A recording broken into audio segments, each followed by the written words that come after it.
God created us to know Him.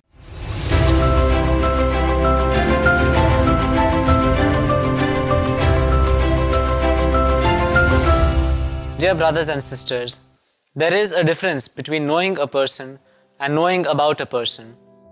For instance, I might know a lot of things about the various celebrities whom I admire, but I might not know them in the same way in which I know my own family members and friends. In today's Gospel, we read about Jesus teaching in the temple. Some of His hearers wondered whether Jesus could be the promised Christ, the Messiah who would save the people of Israel.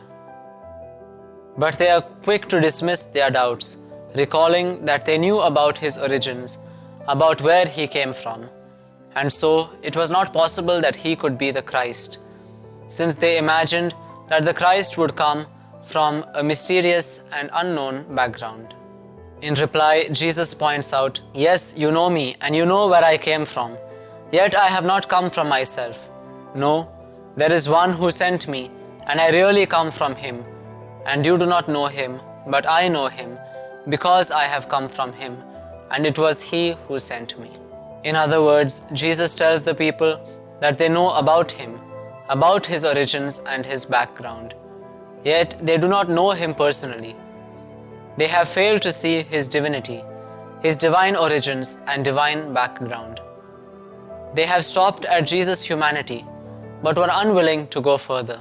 However, all those who encountered Jesus personally were quick to recognize Him as the Messiah or as God.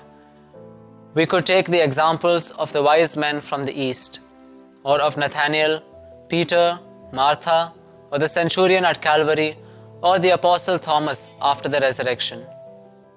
All of these were quick to recognize that there was something divine in Jesus, even if they did not fully understand it or comprehend it.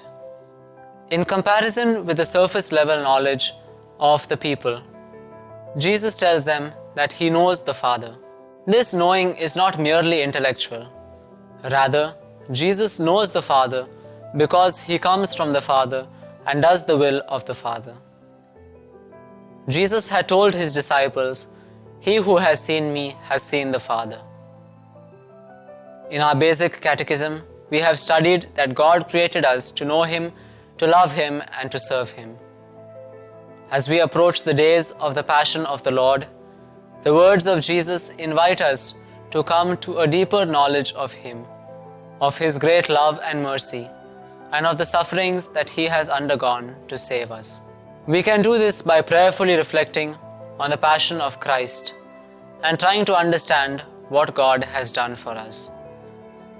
In these days, as we stand near the cross of Jesus, let us try to make our own the confession which the centurion made at Calvary. Truly this man was the Son of God.